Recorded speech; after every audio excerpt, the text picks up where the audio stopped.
Hello footy fans and welcome to a grand final wrap-up edition of How Good is Rugby League. My name is Emmanuel Penklis and joining me for episode number 31, 32 of the year, Michael Corbin. Michael. Emmanuel, season is over. It's over. There is nothing left to do on the weekends. When you have nothing to do or you want an excuse to get out of seeing your friends, you can't say, I'm watching the footy until March next year. Yeah. And it's sad, but buried the lead early on. Yes. The Roosters are the 2024 NRLW premiers. Oh, what a stitch up. And the Penrith Panthers have gone 4 in a row and are the back-to-back premiers in a game that was just, God, it was Panthers football. It was gritty, it was grindy, it was played between the 20s. It would have been great to watch, and it was great to watch on TV, and I know you were out at the game and may not have been the same spectacle there because it was a game of attrition, and it was Panthers football to a T. It was Panthers football to a T. 4 in a row. We're in uncharted territory here, really, Mike. This hasn't happened since the Dragons. The Dragons. So it's a very long time ago, early 60s, mid 60s. It's the last time it happened. We are in uncharted territory for the NRL for a very long time. 5 grand finals in a row that Penrith have been there. 4 premierships in the bank. They've gone pretty much charging up the all-time records in terms of premierships won overall. They've tripled their premiership haul in 4 years. Absolutely incredible. They are now the most successful team in the NRL era, with 5 premierships since 1998. Extraordinary. They're above the Parramatta of the 80s. They're above the Souths of the 60s and 70s. We're watching history, right? And it's extraordinary. Yeah, they're an incredible team. They're an incredible organisation, and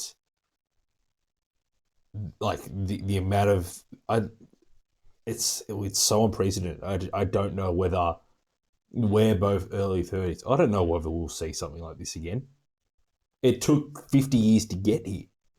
60 years to get here, right? This is the Dragons did it back when there was no salary cap, there was unlimited tackles. The game was completely different. It's just no one. It took 25, 26 years for a team to go back to back. Just the Roosters, and then the Panthers have come back a year after the Melbourne Storm win their first win a premiership in 2020.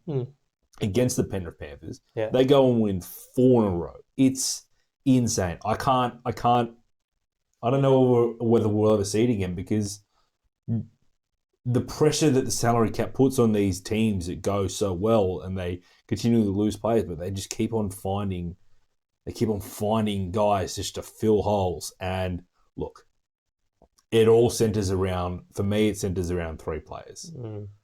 It centers around Isaiah Yeo, Dylan Edwards, and obviously, arguably, could be one of the greatest players of all time. Probably will end up being the greatest player of all time, Nathan Cleary. Well, I mean, premierships won, Mike. Like, it's just, he's won 4. Yeah. He's won 4 times as many premierships as Thurston. Yeah. Twice as many premierships as Joey. He's still not even 27 yet. It's going to be 27 in November. Yeah. They are incredible. And it's funny you talk about the unlimited tackles with the Dragons because there's an article come out today. It's like, is it going to be another club that stops them? Or are they going to have to change some rules somewhere to create some competition? Because this is what happened in 66. They scrapped unlimited tackles, and 67 was the first season of 4 tackle sets. Okay, and then Souths went on a run, and so in 71 it became 6 tackle sets. And so you got to wonder, is it going to be the Is there actually going to be a club out there that can do it and can compete against them? Or is it going to be that the game has to manipulate the rules to shake it up and make it difficult for Penrith? And, we'll talk about 2025 at some other time, but, and we're saying this with recency bias, I guess, but in terms of stocks for some clubs next year, it's not looking spectacular. There will be some people there, but again, Penrith they've lost players, but they've signed a couple of great players too. They're going to lose Fisher Harris, and they're going to lose Luai, but they've signed from Parramatta, Talangi, and they've signed Papali'i from the Tigers. So, they're not, might not be considered in everyone's mind like for like, but they've got players that they can definitely work with and mold into their system, like they've done with so many people in the last 3 or 4 years. Well, you look at, just for example, the Australian squad that just got announced. Lindsay Smith is in it. He's been playing off the bench for them all year, but whenever Leota or Fisher Harris has been out injured, he's come in and done a great job as a prop. Yeah. He will probably take Fisher Harris's spot next year. Yeah. Right? Liam Henry, everyone's saying this kid is a future Origin prop. Like the guys that they just keep bringing through, and it's going to continue and continue. The big question is who's going to replace Jerome Luai. Yeah. They've got multiple people. They've got Blaze Talangi. They've got Jack Cole, who's played a lot of first grade this year. They've also got Dane Laurie, who looked great in patches this year. Right? And if you give them all a full preseason of training in that position, and your halves partner is Nathan Cleary, this team, they're going into next season favourites. Yeah. And there's nothing that will stop that. Yeah, and Nathan only played 11 games this year. Yeah. 12 games or something. And did it matter? As they were there, they were chugging along. They lost some games, I think, that they probably shouldn't have won. Melbourne beat them twice during the season as well. But they're just an absolute juggernaut. It is incredible. And I don't know. I don't. For so long as you said, Edwards, Yeo, Cleary, they're the big three. They are the new big three. And I think we'll see whether the big three can work without, especially with Luai not there next year. But on early indications, how can you say it won't? Yeah. Let's go through just the Penrith team in terms of performances. Yeah. Dylan Edwards probably had a bit of a quiet game. Yeah. Didn't have to do as much, but defensively, obviously, was exceptional. Leading the team around and organising the team was brilliant. Didn't have to do a huge amount of the attack. Still had huge run meters, as he always does. Yeah. Yeah. I haven't watched him live for a very long time. He does so much. Yeah, he just does so much. It is incredible. He does not shut up. He does not stop moving. He is on top of everything. He is barking. He's pointing. He's screaming. He's directing. He's coordinating. He's just what you see on a television screen when he catches the ball and runs back does not do justice. No. And sometimes you think this guy's running 200, 300 meters in a game, and he is doing all that on camera. Yeah. But what he's doing off the ball is unbelievable. And that off the ball stuff, that's not straightforward where you're sitting in the comfort and doing it. You're running and you're jogging and you're screaming and you're moving from side to side and you're sweating and facing pressure and intensity and got to be quick on your feet. And he's incredible. Yeah. When you see a player make a tackle, what they do when they're getting up off their feet is they look back at the fullback. Yeah. Right. And it's Dylan Edwards' decision every single time which side of the marker they line up. Yeah. Based on numbers of the attack. Yeah. He has to be on 100% of a game, and he is. And that's why he's been the best fullback in the comp for the last 2-3 years. Yeah. Incredible. When you see these players play at the game and how much fullbacks actually have to do, it's what separates the players like Edwards, Tedesco, Slater from the other fullbacks in the comp is just the amount of work they do off the ball and off camera. Yeah, it was incredible. The two wingers. Thought Taruva was good. Didn't do anything spectacular, but he was solid. Brian To'o was amazing when he was on the field. Went off injured late with a knee injury, which is ridiculous because I can't remember the last time he ever got injured. Yeah. So it must have been terrible, whatever happened to him. But like I think he had like 140 run meters in the first half. Yeah. Just and they don't kick to him. No, they don't. They don't kick to him. They don't. They don't. I just, yeah, that immense. Yeah, it's so, this team is actually so hard to,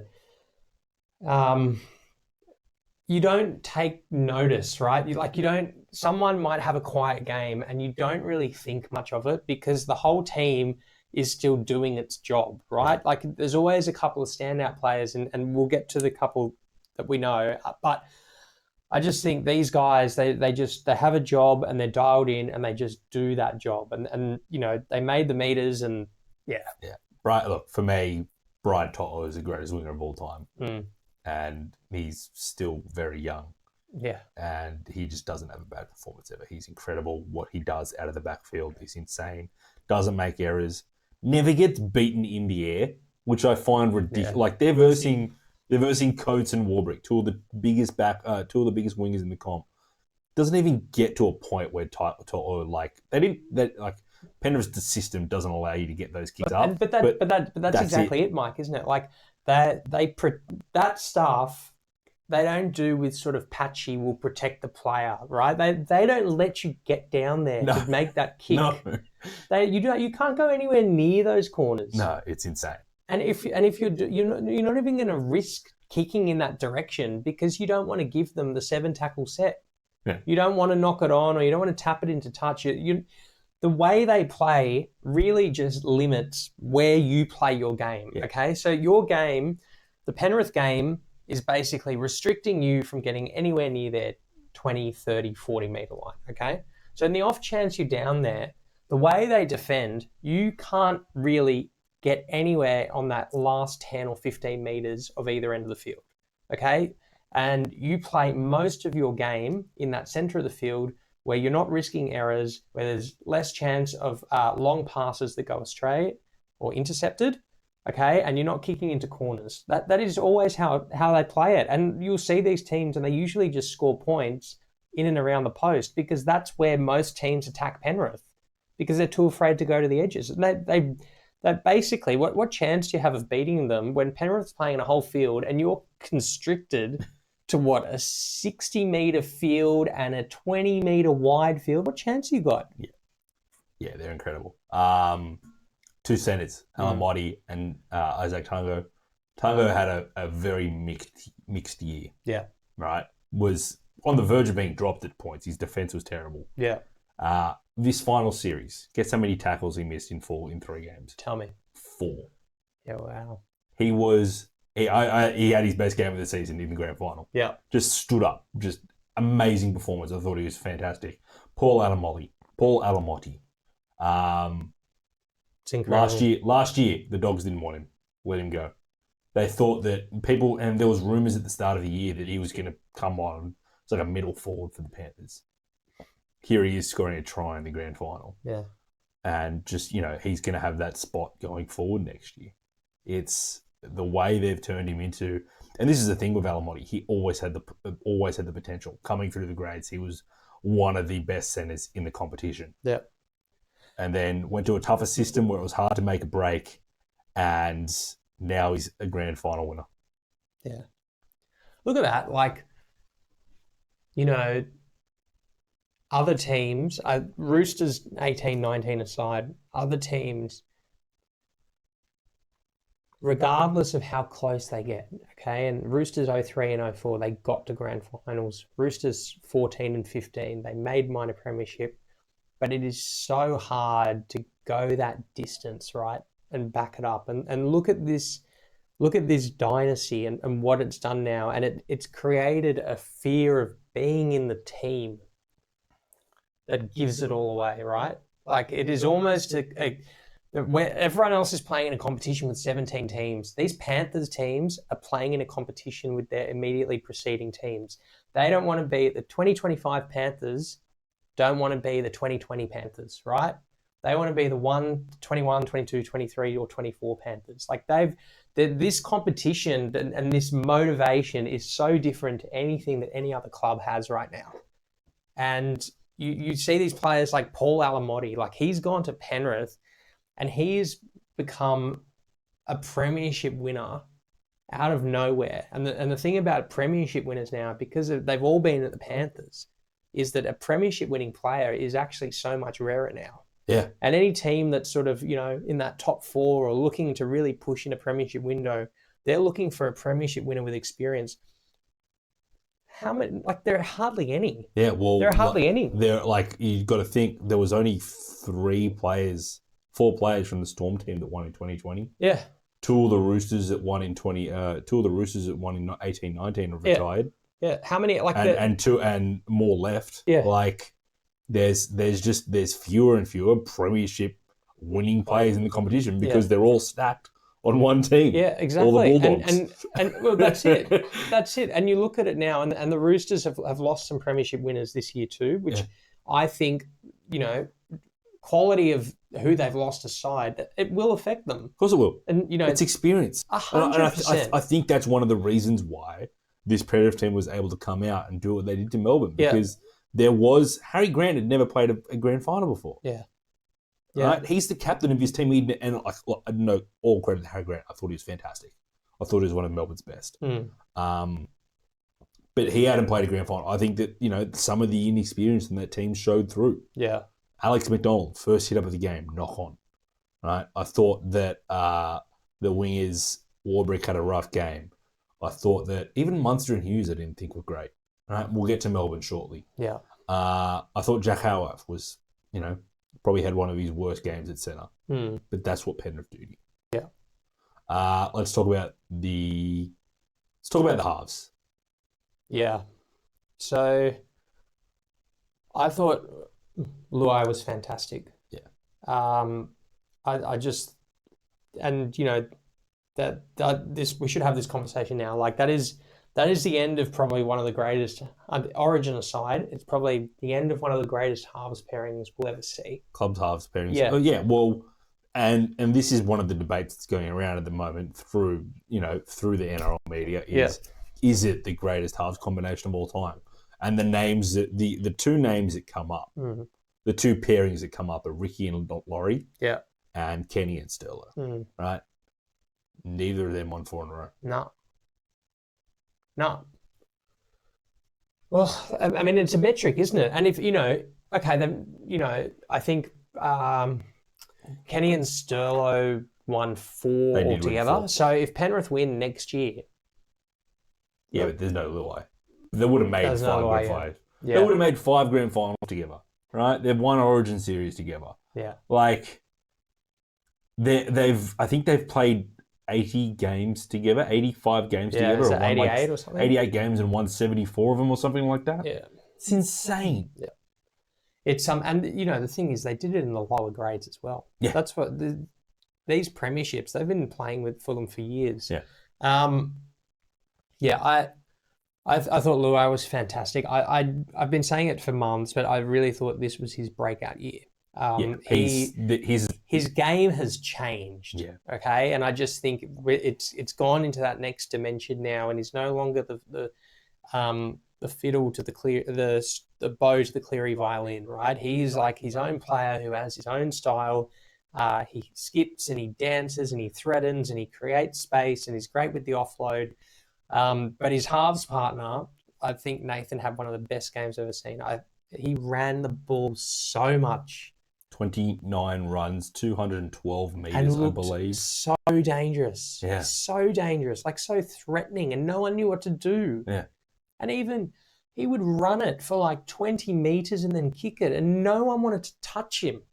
No one wanted to touch him. No one wanted to go near him. It's like he's got a magnetic field around him. Jesus walking on water. Just no one wants to go near him. He's hard in the Red Sea. It was just brilliant performance from both those two. And then we'll touch on the lock as well. Isaiah Yeo, I actually think, and I'm not discrediting Liam Martin, but I thought Isaiah Yeo was actually You're not alone in that. The best player on that field. Yeah, every run that he made He found his stomach. It was a quick play of the ball. He'd had his nose through the line. Doesn't stop working. He broke the record for most run meters by a lock in the grand final.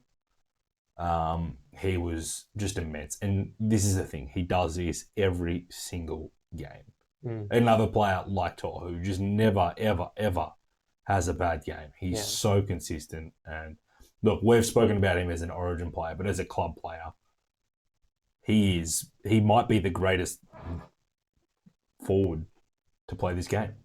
Might be the greatest lock forward to play this game.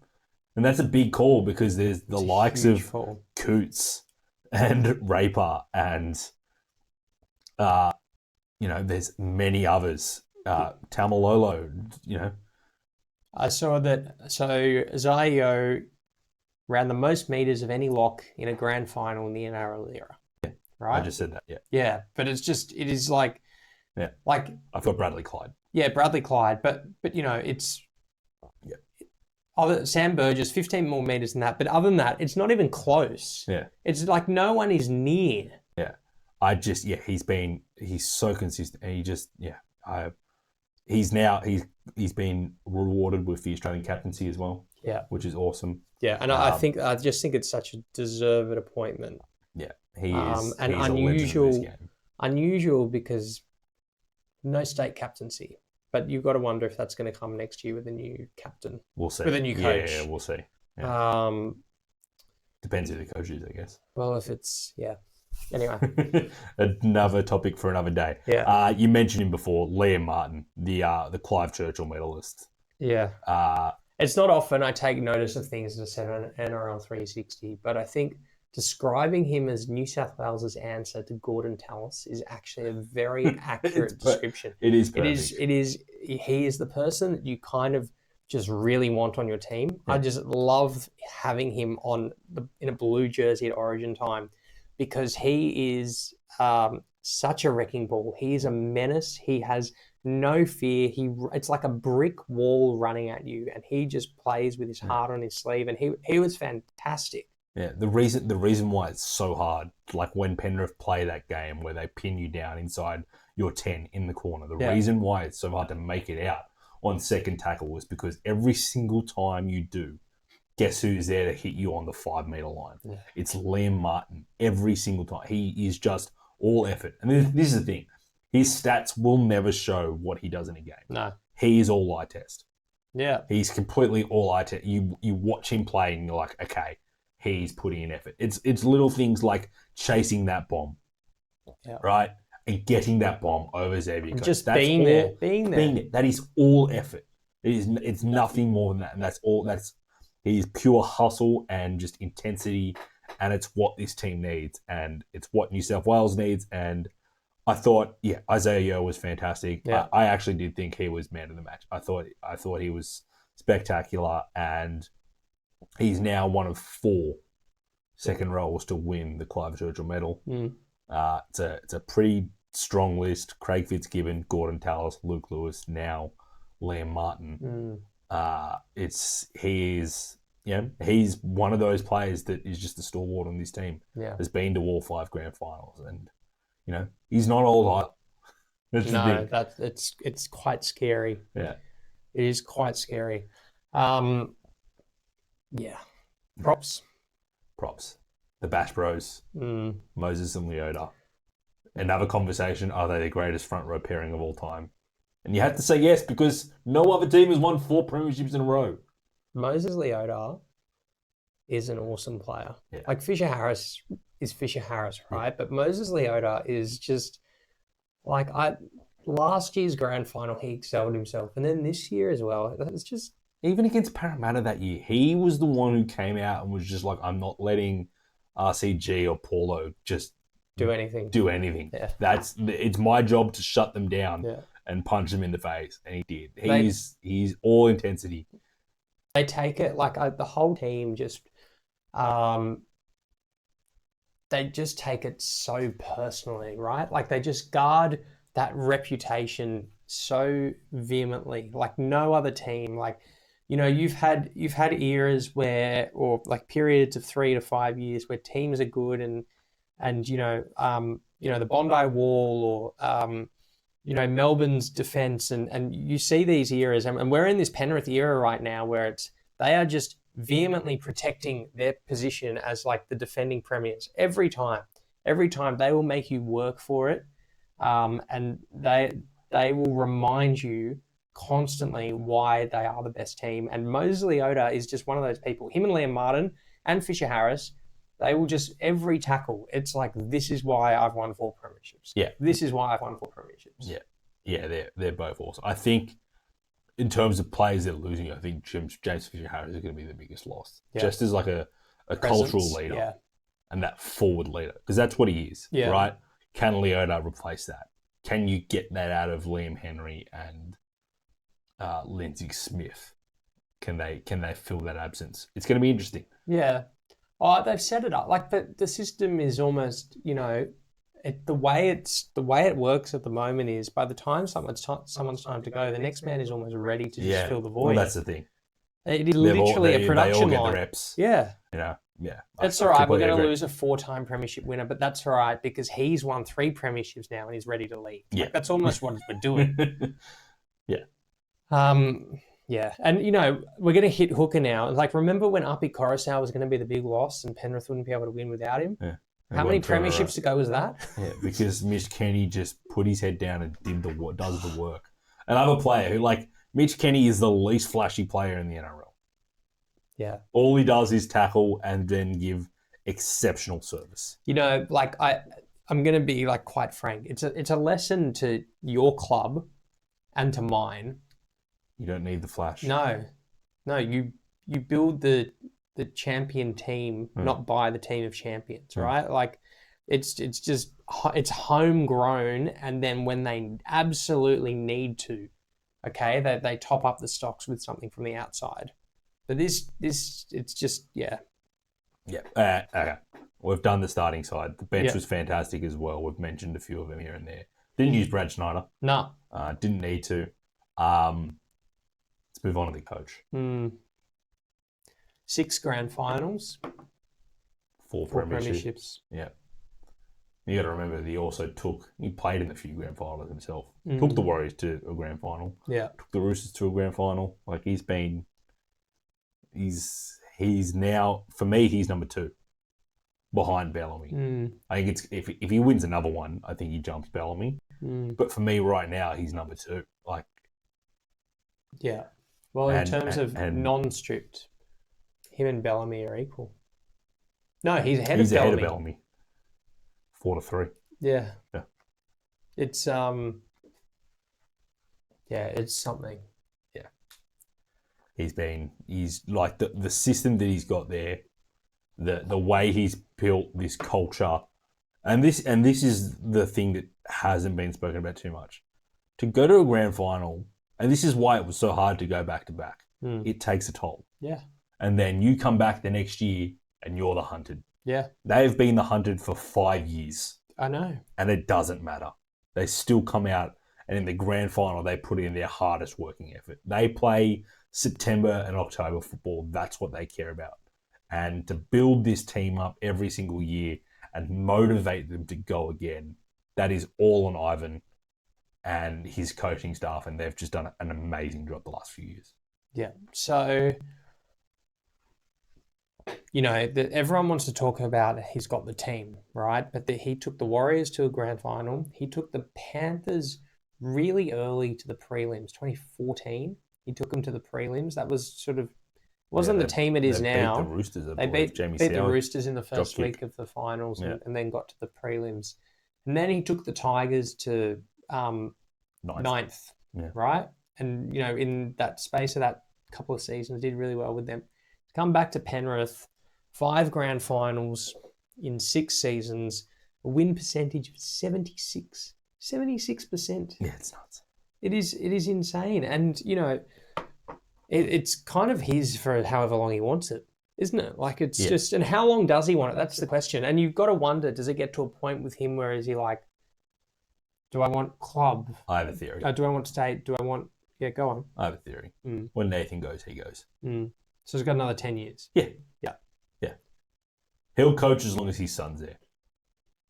There's not going to be another Roosters acquisition of a coach and half as a box set. I can only dream. I can only dream. I doubt it. I doubt they ever leave that system. Even if they were both, Ivan and Roosters player and was part of that coaching tree of Ricky Stewart back in the day. I can't see it.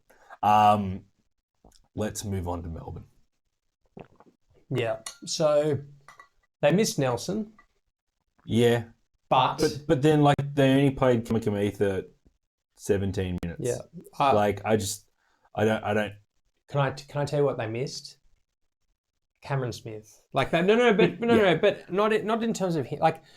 Harry Grant was amazing, but they missed that game management, okay? Because there were pockets there where watching it live, they looked panicky, right? They looked panicky when there was so much time left in the half. It must have been, 8-6? No, 10-6.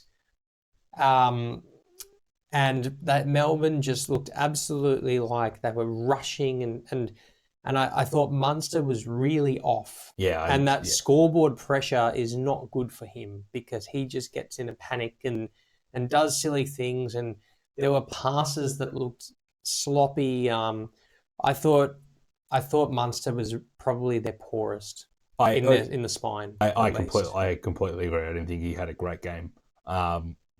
He was the reason that Liam Martin tried at halftime. Yeah. As well. A lot of people wanted to blame Blore. Definitely wasn't Blore. No, it wasn't Blore. It was Munster. Yeah. I think that he just couldn't put his mark on this game. No. In terms of spine, Harry Grant I thought was fantastic. Yeah. I said that. I think he will, and this is why I want to talk about Melbourne going forward. I think that this is the one that they had to lose to go on. And I think they are the team that can beat Penrith. Because this spine's staying together, they right? They did it twice, right? Yeah, this spine's staying together. This spine's staying together. They're not losing anyone next year. And they're adding, what are they adding? Stefano Utoikamanu. Where'd they get beaten this year? Yeah. In the middle. Yeah. Right? If you can get something out of Stefano, you can keep Nas on the field. Yeah, is he staying? Yeah. Do you remember all those rumours about him, he was on the out? So they put out a list saying of all the people that were leaving. Yeah. And he was not on it. So I think he's staying. They're literally losing none of their top 17. I thought Wishart was incredible off the bench and will only get better and better. I thought the player of the game for Melbourne for me was Eli Katoa. Yes. I thought he was awesome. Whenever they needed something, they went to him and he was just able to find a good extra 5-10 meters. He was brilliant. Yeah. I think Melbourne will look back on this like Penrith did in 2020. And just really 06 as well. 06 as well. 06 and this whole grand final felt like 06 to be honest. It was it was a real grinding performance, right? There's nothing you're going to take away from this game as there's no highlights. No, no. You're not going to go watch this game on Classic Matches or see highlights. This is not 2013. It's not 2015. It's not 2019. It's a different kind of game. And that's fine, and that's what rugby league does. But I just really, really think that Melbourne will look back on this when the dust settles and think we could have handled this game better to put ourselves in a situation to win. Yeah, there was a few silly, a lot of errors. Yeah, costly errors, kicking out on the full. Yeah, you can't do that in the grand final. Yeah, you can't. That is a costly error. That is an unforced error. That is pressure built on you, and things like that you can't do in a grand final. You can't do that, especially against Penrith. And I thought the Storm really did not have the opportunity to use their speed. No, right? Speed is such a hard to defend skill, but Melbourne did not have a chance to attack with speed. So there was no way that Penrith needed to defend against it. Yeah. Right, and it's just another example of Penrith really just attacking with defence. Yeah, their defence is just incredible. The no try. Yeah. To our right decision in my mind. I know that on the night, a lot of people were contentious about it. Yeah. They thought they saw an angle, then obviously they brought out another angle saying this is what the bunk saw. We didn't show this on TV. I don't get that. Whatever. Yeah. The fact that it was like it went up as a no try, there wasn't clear evidence to show that it was a try, and there still is no clear evidence to show that it was a try, means that the decision is right. Right? And the on-field decision of no try carried, and the fact that you cannot prove without a shadow of a doubt that he got the ball down means it's a no try. Yeah. It didn't cost him the game either. If Melbourne got comfortable with it. Yeah. How'd you find the refereeing generally? I thought it was fine. I actually I didn't have any issue with it. I thought that look, there might have been a couple there might have been a couple of decisions here where, whatever, but that's the flow of the game. The video referee didn't get involved. I'm happy for referees to make, bang bang calls that you might get wrong, but as long as it's not, the game flowed. Yeah. And that stat where the ball was in play for 37 of the 40 minutes in the first half is insane. Yeah. That is... But, Mike, when you think about it, that's probably what led to the pressure in the second half. And Melbourne were panicking from the 50th minute, right? Yeah. Now, to be panicking so early in the half, they must have thought that they were 70th minute because of the amount of game time they've been having. The amount of game time, the amount of fatigue that was in their body. Yeah. That... Nothing can prepare you. There's no training you can do that can prepare you for a game like that. No. There is nothing. No. Right? That is just you're versing Penrith. Unlucky. Too bad. You just copped a game where they're going to grind it out with you and just turn you inside every single time and just work that middle 40 period. And then when they want to, they'll beat you. That is Melbourne's game plan. That is Penrith's game plan to a T. They've done it year in, year out. And no one's figured it out. No one knows how to stop it. And they're going to keep doing it. So the ball ended up being in play for just under 65 minutes. Yeah. It's incredible. What's the standard game? 55? Yeah, something like that. It's amazing. Yeah. I the only thing I kind of didn't like was the biting allegation. My concern with it is that as soon as there's and it's partly someone's going to counter argue and say, well, his arm shouldn't be there anyway, but just the way it was handled, I just worry that there's going to be sort of the allegation gets made, a penalty gets given, and a play gets put on. There was no penalty. There was no penalty. There was no penalty. It was just on report. Just on report. Just play the ball. Yeah. Yeah. Okay. Yeah. Which I thought. That's a better way. Which is what happened with Crichton. It's what happened in the past with other allegations of the sort. We can't clarify whether it did happen or not. Yeah. On report, match review committee look at it, and he got off. Do you get a free interchange for that one? Because you usually get free interchange when someone's on report. I don't. Normally, if it's like an injury, but you're not injured, so no. I highly doubt. Yeah. Craig Bellamy. Yeah. I thought he was great in his press conference. Just owned up. Yeah. Didn't. That's leadership, isn't it? That's the culture that he set. It really you compare teams that win 7 games a year and complain about the ref, or teams that fringe top 4, top 8, coaches get in there and whinge about the ref, and then you look at him and it is complete ownership. All right, and it's just.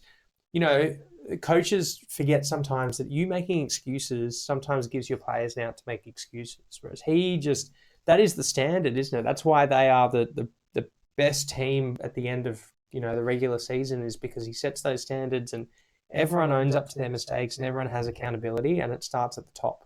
Yep, completely agree. Anything else you want to hit on this grand final?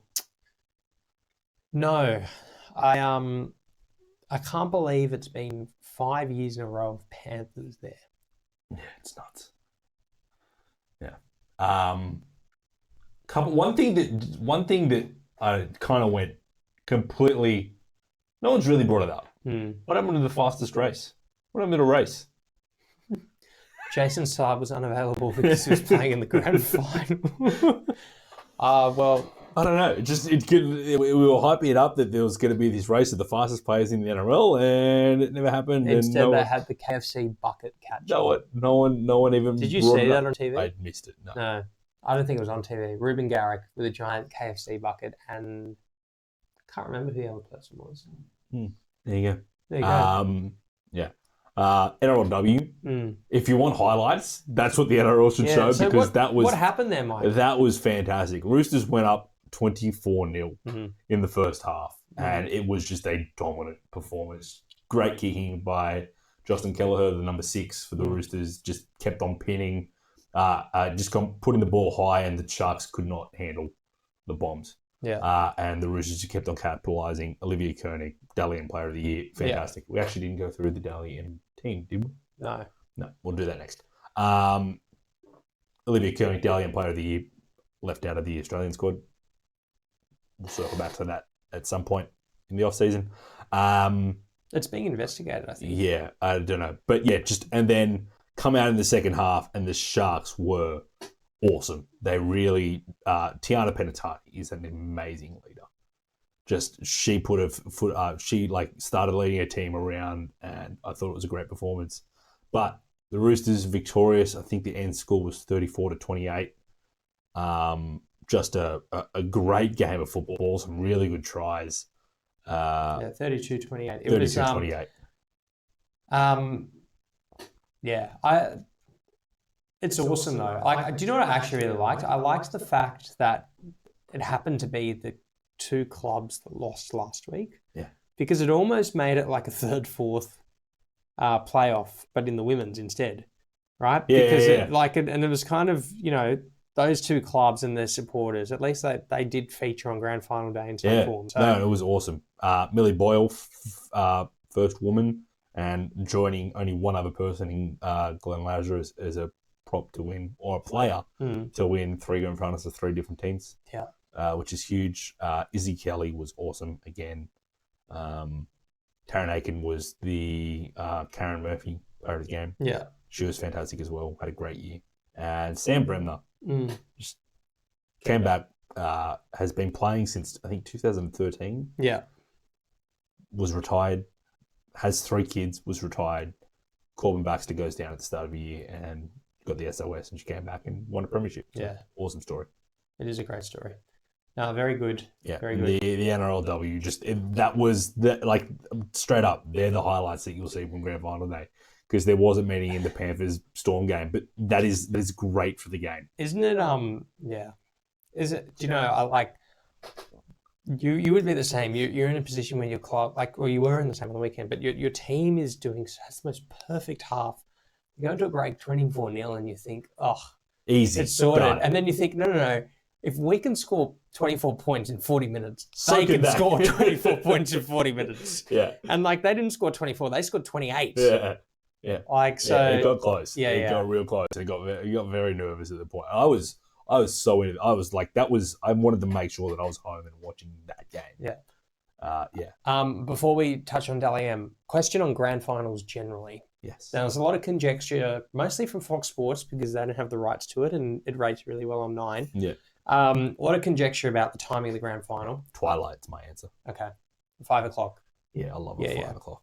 I think that's perfect. Now that we've got the women's and we've got the state championship, I don't think you can do kickoff any earlier. No, you can't. You can't do the afternoon game, because it was 30 degrees in Sydney. The women's was the 4 o'clock game. That was perfect. Yeah. Right?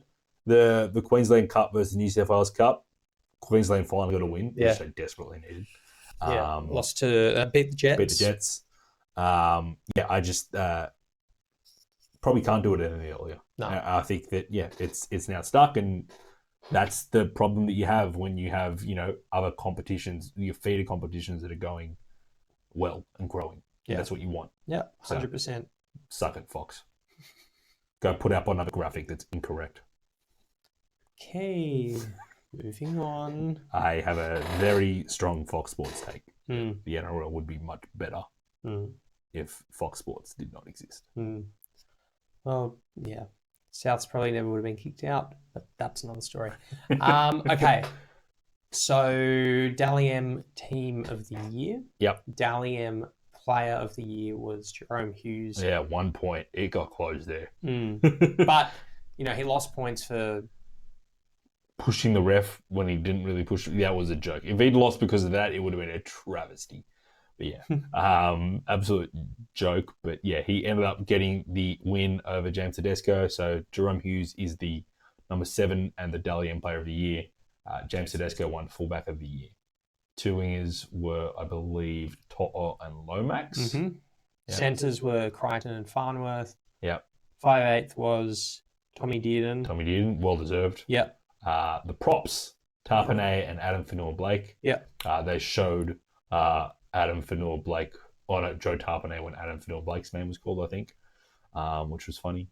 Also, I don't know how many people actually watch the Dally M night. I watch it every year because I have nothing better to do with my life. You like the fashion, Mike. All know. I love the fashion.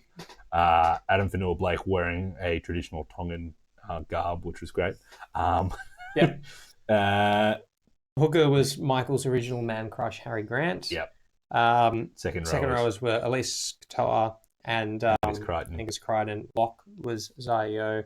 Yeah. Captain Stephen Crichton. Coach of the year, they finally got it right, Michael. I'm so happy. Finally got it right. Been saying it for years. I feel so vindicated. I love it. He deserved it. Craig Bellamy deserved it. 100% he deserved it. He deserved it, and then Cleary deserved it, and then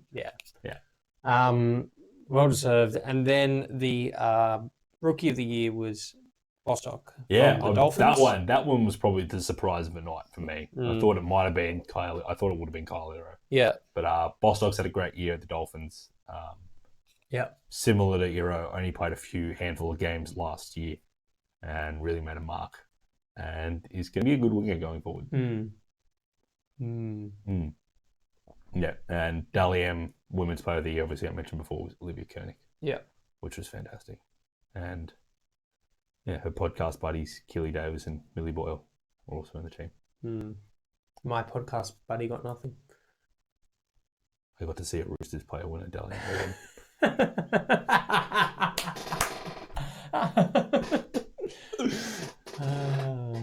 Brilliant. Yeah. That's all right. I saw Anthony Seibold win Coach of the Year. How did that work out? Yeah. Ask the Broncos. 3 coaches later. Yeah. Okay. All right. Yeah, we've said enough. Yeah. All right. So that's the last podcast for the year, but we might bring out a couple of bonus episodes. Yeah, we've got some gimmicks that we want to run maybe throughout the off season. Might post one every month or so. Just some things to keep you on your feet, keep you involved in the rugby league world. And obviously, if any news happens over the time that we are maybe doing those podcasts, we'll talk spread it out as well. Yeah. Yeah. Another year done? One more year done. It's year 5 for us. Year 5. Yeah, we've been going a lot. If we quit... maybe we should. What do you reckon? If we quit... Is this a sign? Is this a sign? If we quit, Penrith stop losing? Yeah, look. Well, they won't make the grand final because, they've made it every year with us. Does Craig Bellamy lose his job at the end of next year? Yeah, look. I don't know about that one. Well, I was thinking, though, maybe he'll retire. Maybe. I don't think so. If they win the comp next year, does he retire? Possibly. Possibly. Maybe that's what he's waiting for, one more. Yeah. Just to do it without the big 3. What? Yeah. Well, that's it, isn't it? Everyone's got a thing. Yeah. All right, Mike. Early prediction on where the Roosters are going to... No, I'm kidding. All right. 7th. Thanks, guys. Already thought about it. As always, please don't forget to rate, review, subscribe. Thank you for everyone who's listened this year. Shout out to Tony Hetro for winning the tipping comp again. And shout out to Tony Corbin for roasting us all the time. Again, did he? No, I just feel like it's something he'll do. Yeah, fair enough. I think he stopped listening. It shows a lot about my father. And one last thing, Emanuel, for the last time this year, how good is rugby league? How good is rugby league? Thanks, guys.